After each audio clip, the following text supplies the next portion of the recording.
Hello बच्चों, SVN online classes में आपका स्वागत है। देखो, टॉपिक है अपना हृदय की कार्य प्रणाली। इससे पहले था अपना हृदय की संरचना के बारे में बताया था। आगे टॉपिक है यहाँ पे हृदय की कार्य प्रणाली। हृदय की जो कार्य प्रणाली है दो चरणों के अंदर संपन्न होती है। एक होता है इसके अंदर हृदय स्पंदन और दूसरा आता है इसमें हृदय चक्र। एक होती है आपकी हार्ट बीट और दूसरा होता है इसके अंदर हार्ट साइकिल। देखो, हृदय की जो कार्य प्रणाली है दो चरणों के अंदर संपन्न होती है। पहली है यहाँ पे हृदय स्पंदन। स्पंदन का मतलब होता है कि यहाँ पर जो हृदय के अंदर हृदय में ब्लड को सप्लाई किया जाता है, ब्लड को सप्लाई या फिर ब्लड को शरीर में पंप किया जाता है, तो उस दौरान हृदय के अंदर उत्पन्न होने वाली जो धड़कन होती है उसे क्या कहेंगे, हृदय स्पंदन के नाम से जाना जाता है। अब देखो, हृदय यहाँ पर पेशी जनित संरचना होती है। पेशी जनित संरचना है। इस संरचना के अंदर क्या है कि हृदय संपूर्ण हृदय यहाँ पर पेशियों से मिलकर बना होता है। अब पेशियों से मिलकर तो बना है, लेकिन शरीर के अंदर उपस्थित जो अन्य पेशियां होती है उनमें बाह्य उद्दीपन की आवश्यकता होती है, लेकिन जो हृदय की जो पेशियां होती है इन्हें बाह्य उद्दीपन की आवश्यकता नहीं होगी। और ये यहाँ पर स्वयं क्या होती है, प्रेरक होती है। स्वयं क्या होगी, यहाँ पर प्रेरक होगी, जिसके कारण यहाँ पे जो हृदय स्पंदन हो उसकी क्रिया निरंतर चलती रहती है। हृदय स्पंदन की जो क्रिया है उसके लिए देखना, जो ऊर्ध्व महाशिरा है यहाँ पर ऐसे नोड उपस्थित होता है, ऐसे नोड उपस्थित होता है। यहाँ पर ऐसे नोड एक छिद्र के रूप में उपस्थित होता है। ऐसे नोड यहाँ पर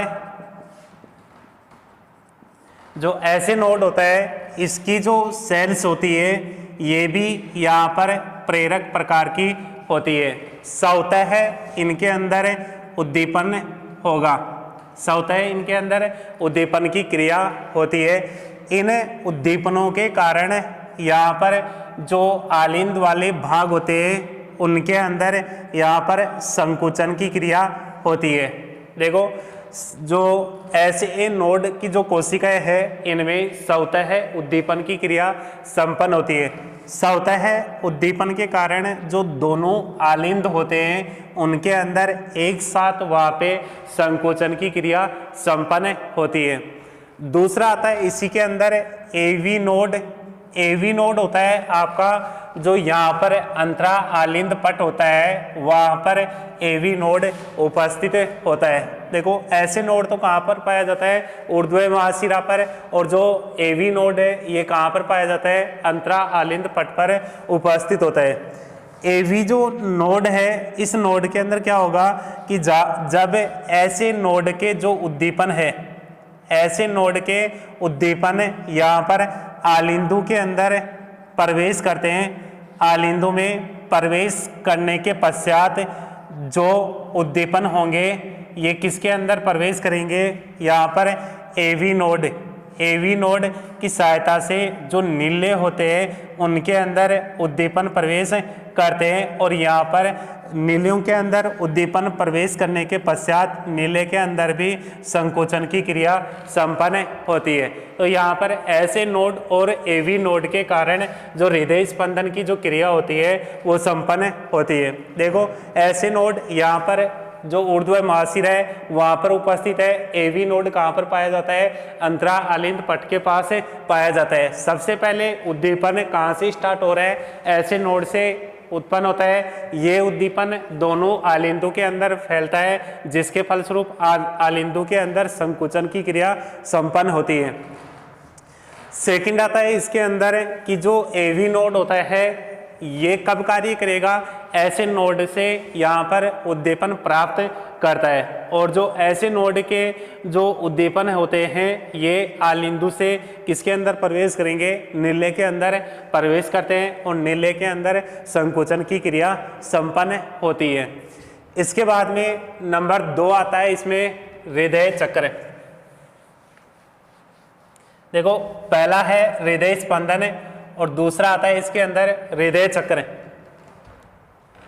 सेकंड भाग आता है इसके अंदर हृदय चक्र। देखो हृदय चक्र का मतलब होता है कि हृदय के एक स्पंदन से लेकर दूसरे स्पंदन के प्रारंभ होने तक का जो टाइम होता है उस टाइम को क्या कहेंगे, हृदय चक्र के नाम से जाना जाता है। हृदय के अंदर एक स्पंदन से लेकर के दूसरा जो स्पंदन है उसके प्रारंभ होने तक का जो टाइम है उस टाइम को क्या कहेंगे, हृदय चक्र के नाम से जाना जाता है। यहाँ पर हृदय चक्र के अंदर टोटल 0.8 सेकंड का समय लगता है। एक जो हृदय चक्र होता है उसके अंदर टोटल कितना समय लगेगा, यहाँ पे 0.8 सेकंड का समय लगता है। इसके बाद में यहाँ पर जो हृदय चक्र है इसकी दो अवस्थाएं होती है। एक होती है विश्रांति की अवस्था और दूसरी आती है इसमें संकुचन की अवस्था।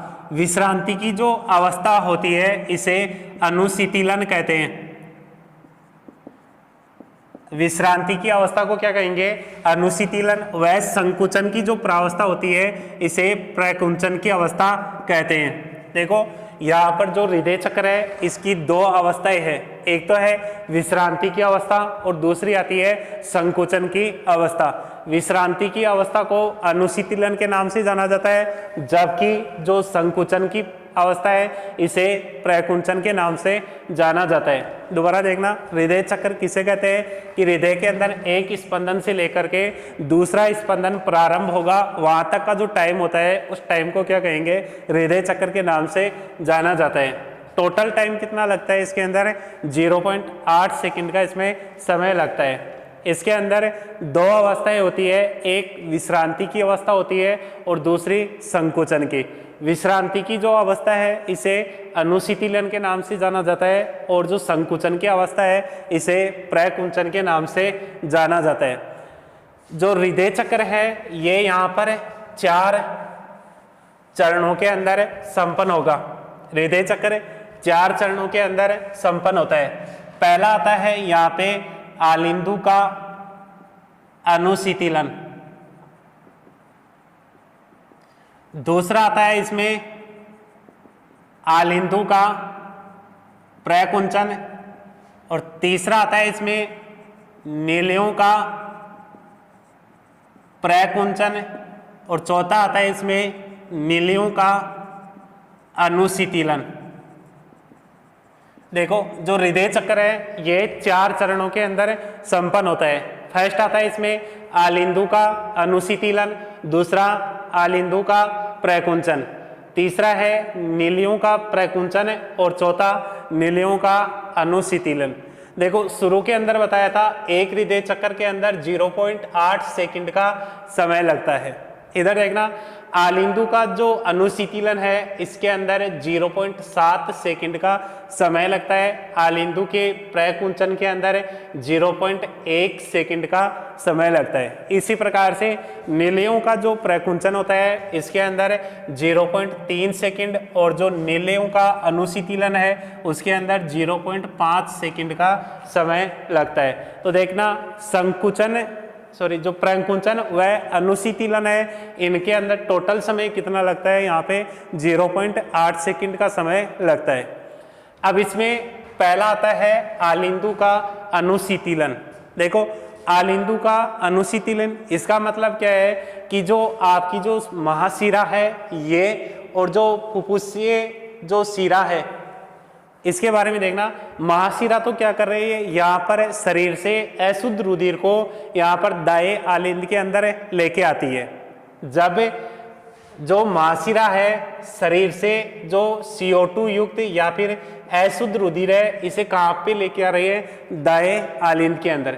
उसी समय जो फुफ्फुसीय शिरा होती है ये क्या कर रही है कि जो फेफड़े है वहां से जो शुद्ध रुधिर होता है या फिर O2 युक्त जो रुधिर होता है उसको बाएं आलिंद के अंदर लेके आती है। प्रारंभ की जो अवस्था है उसके अंदर धीरे धीरे यहाँ पर ब्लड आ रहा है, ठीक है, लेकिन जैसे जैसे आलिंद यहाँ पे भरते हैं वैसे वैसे यहाँ पर जो द्विवल्नी और त्रिवल्नी कपाट होते हैं उनके ऊपर दबाव पड़ता है। द्विवल्नी और त्रिवल्नी कपाटों के ऊपर दबाव पड़ने से जो रुधिर होता है वो किसके अंदर आ जाता है, यहाँ पर नीलियों के अंदर स्थानांतरित होता है। और यहाँ पर जो नीलियों के अंदर ब्लड का स्थानांतरण होगा लगभग 75% जो ब्लड है इसका स्थानांतरण आलिंदों के अनुशीतलन के द्वारा हो जाता है। दोबारा देखना, आलिंदों का अनुशीतलन, इसके अंदर क्या हो रहा है, आलिंदों के अनुशीतलन में देखो, एक तो है यहाँ पर महाशिरा। महाशिरा तो शरीर से ब्लड को या फिर रक्त को दाएं आलिंद में, ठीक उसी प्रकार से जो फुफ्फुसीय शिरा है ये क्या कर रही है, फेफड़ों से रुधिर को बाएं आलिंद के अंदर डाल रही है, बाएं आलिंद के अंदर ला रही है। तो इस दौरान क्या होगा, प्रारंभ के अंदर तो जो आलिंद है इनके अंदर आलिंद में यहाँ पर जो दाब है वो कम रहता है, लेकिन यहाँ पर इसके पश्चात इनके अंदर आलिंदों में दाब बढ़ेगा, जिसके कारण जो दायां आलिंद है इसके अंदर तो पाया जाता है आपका त्रिवल्नी कपाट। दाएं आलिंद के अंदर त्रिवल्नी कपाट पाया जाता है, जबकि आपका जो बायां आलिंद है इसके अंदर द्विवल्नी कपाट पाया जाता है। तो यहाँ पर आलिंदों में दाब बढ़ेगा, जिसके कारण जो दायां आलिंद है इसका त्रिवल्नी कपाट और जो बायां आलिंद है इसका द्विवल्नी कपाट यहाँ पर क्या होते हैं, खुल जाते हैं।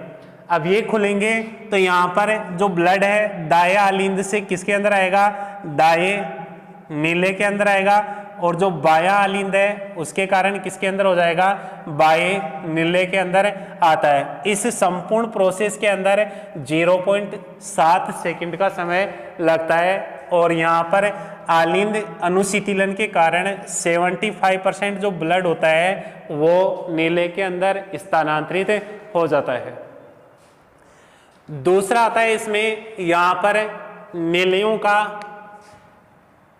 आलिंदों का प्रकुंचन। देखना, सेकंड आता है इसमें आलिंदों का प्रकुंचन। देखो, आलिंदों का जो प्रकुंचन है इसके अंदर क्या होगा, 0.1 सेकंड का टाइम लगेगा। 0.1 सेकंड का यहाँ पे टाइम लगता है। अब देखो, अनुशीतलन के दौरान 75% जो ब्लड था वो नीलियों के अंदर प्रवेश कर जाता है। इसके पश्चात आलिंद क्या होते हैं, यहाँ पर संकुचित होते हैं।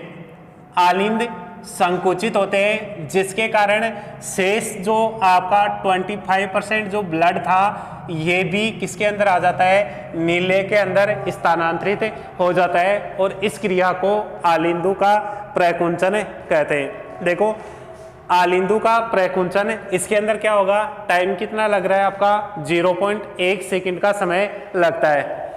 इस क्रिया के अंदर यहाँ पर आलिंद संकुचित होते हैं। संकुचन के कारण शेष जो 25% रुधिर था ये किसके अंदर आ जाता है, यहाँ पर नीले के अंदर आ जाता है।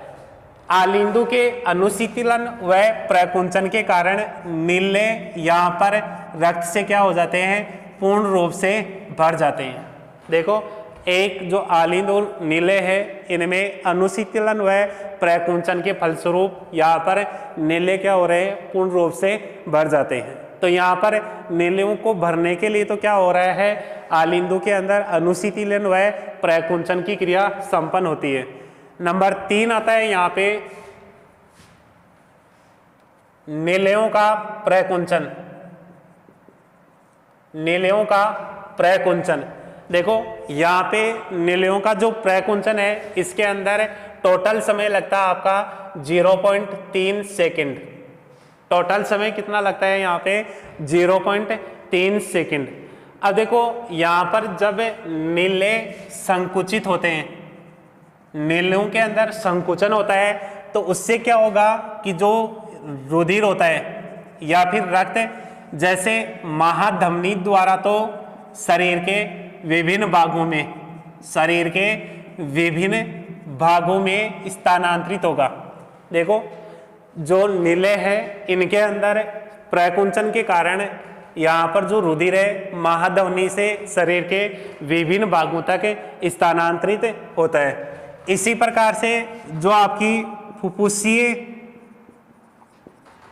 जो धमनी होती है इसमें से जो ब्लड होता है, अब फुफ्फुसीय धमनी अशुद्ध रुधिर को नीले से कहाँ पर लेके जाएगी, अशुद्ध रुधिर को नीले से यहाँ पर फेफड़ों के अंदर स्थानांतरित करती है, फेफड़ों में स्थानांतरित करेगी। देखो नीलियों का जो प्रकुंचन है इसके अंदर एक तो महाधमनियों के अंदर शरीर के लिए ब्लड भेजा जाता है, और दूसरा जो फुफ्फुसीय धमनी होती है उसके द्वारा जो अशुद्ध रुधिर होता है उसको फेफड़ों के अंदर स्थानांतरित किया जाता है। अब देखो इसके पश्चात प्रकुंचन की जो अवस्था है इसके अंदर कौन से कपाट खुलते हैं कि जो यहाँ पर धमनियाँ और जो फुफ्फुसीय धमनी है इसके अंदर यहाँ पर अर्धचंद्राकार कपाट पाए जाते हैं। इन कपाटों के खुलने से जो ब्लड होगा एक तो शरीर के अंदर स्थानांतरित हो रहा है और दूसरा फेफड़ों के अंदर स्थानांतरित हो जाता है। नंबर 4 आता है यहाँ पे नीलियों का अनुशीतलन।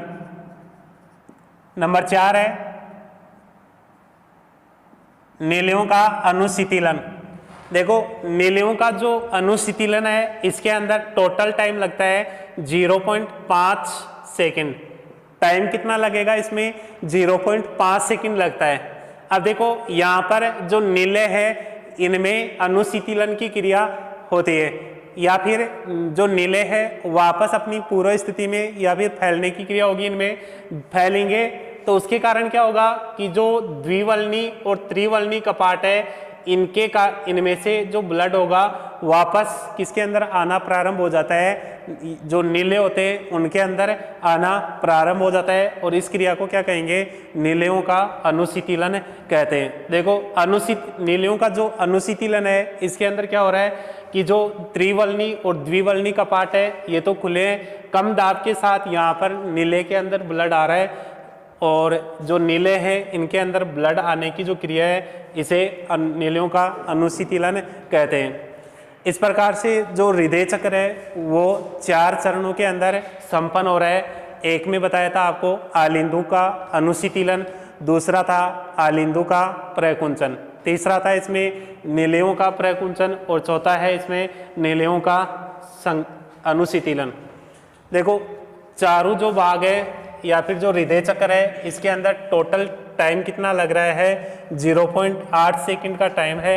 एक अनुशीतलन व प्रकुंचन के अंदर 0.8 सेकंड है, जिसको भी अलग अलग डिवाइड किया गया है। जैसे आलिंदु का अनुशीतलन था उसे 0.8 सेकंड, और आलिंदु का जो प्रकुंचन था उसके अंदर 0.1 सेकंड का समय बताया। इसी प्रकार से यहाँ पे नीले थे, नीलियों में अनुशीतलन और जो प्रकुंचन था, प्रकुंचन के अंदर तो 0.3 सेकंड का समय था और अनुशीतलन के अंदर 0.5 सेकंड का समय लगता है। इस प्रकार से जो रुधिर होता है हृदय के अंदर प्रवेश करता है और वहीं से संकुचन व जो प्रकुंचन है उसके द्वारा जो शरीर के विभिन्न भाग होते हैं वहाँ तक इसको पहुँचाया जाता है। इसके बाद में आता है हृदय द्वारा उत्पन्न धमनियाँ। हृदय द्वारा उत्पन्न जो ध्वनि होती है, देखो हृदय ध्वनि, हृदय द्वारा उत्पन्न जो ध्वनि होती है उसे क्या कहेंगे, हृदय ध्वनि के नाम से जाना जाता है। यहाँ पर 2 प्रकार की ध्वनियाँ उत्पन्न होती है। इन दोनों प्रकार की जो ध्वनियाँ है इन्हें क्लासिकल साउंड के नाम से भी जाना जाता है। जो ध्वनियाँ होती है हृदय ध्वनियाँ इन्हें क्लासिकल साउंड के नाम से भी जाना जाता है। साथ ही जो हृदय ध्वनियाँ होती है इन्हें स्टेथोस्कोप के द्वारा सुना जा सकता है। स्टेथोस्कोप की सहायता से जो हृदय ध्वनियाँ होती है इनको सुना जा सकता है। दो ध्वनियाँ आती है, पहली आती है यहाँ पे लब और दूसरी आती है डप। दो ध्वनियाँ आती है यहाँ पे लब व डप। लब वाली जो ध्वनि है ये यहाँ पर धीमी गति से होगी, जबकि जो डप वाली ध्वनि होती है ये तीव्र गति से चलती है। लब ध्वनि यहाँ पे लंबी होगी और जो डप ध्वनि है ये लब की तुलना के अंदर छोटी होती है। देखो हृदय में उत्पन्न जो ध्वनियाँ हैं उन ध्वनियों को क्या कहेंगे? हृदय ध्वनियाँ कहते हैं। दो प्रकार की होती है, एक तो इसमें हृदय की जो ध्वनियाँ इन्हें क्लासिकल साउंड के नाम से भी जाना जाता है, इसे स्टेथोस्कोप की सहायता से सुना जा सकता है। एक तो है इसमें लब और दूसरी आती है डप। लब यहाँ पे धीमी की गति की है और लंबी ध्वनि है, और डप यहाँ पर तीव्र गति की है और इसके अलावा छोटी ध्वनि होती है। इसके बाद में आपका टॉपिक आता है यहाँ पर दोहरा रक्त परिसंचरण।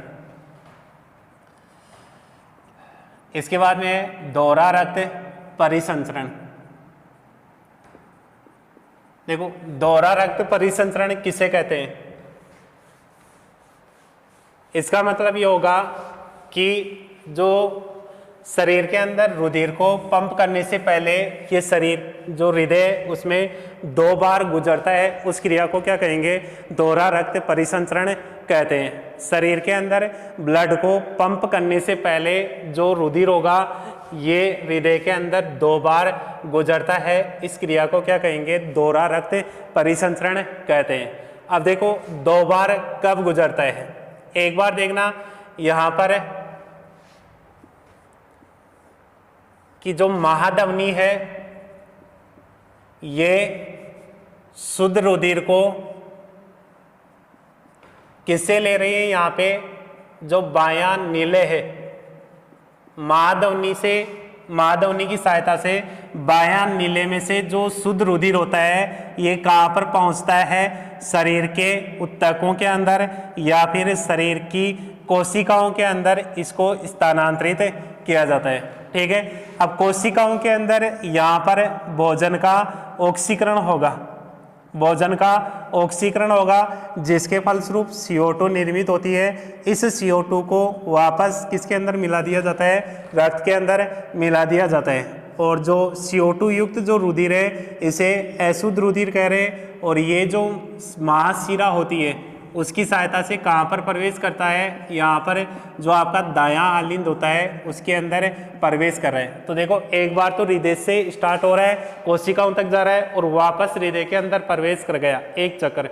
दूसरा होगा यहाँ पे जो फुफ्फुसीय धमनी है, फुफ्फुसीय धमनी, इस फुफ्फुसीय धमनी से जो ब्लड है ये कहाँ पर भेजा जाता है? लंग्स या फिर फेफड़ों के अंदर भेजा जाता है। किसके लिए भेजा जा रहा है? ब्लड के शुद्धिकरण के लिए इसको यहाँ पर भेजा जा रहा है। ठीक है, इसके पश्चात फेफड़ों के अंदर यहाँ पर जो ब्लड है उसमें CO2 का तो क्या होगा? निष्कासन हो जाता है और O2 का ब्लड के अंदर इसको जोड़ दिया जाता है, या फिर जो O2 होती है उसका योग कर दिया जाता है, जिसके कारण यहाँ पर ब्लड क्या हो जाता है? शुद्ध हो जाता है। या फिर जो शुद्ध रुधिर होगा ये यहाँ पर अब कौन सी होगी? यहाँ पर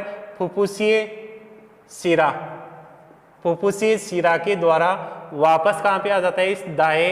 इस बाह्य आलिंद के अंदर आकर के एकत्रित हो जाता है। इस प्रकार से जो ब्लड है एक बार जो ब्लड है हृदय के अंदर दो चक्रों के अंदर आ रहा है, इसे क्या कहेंगे?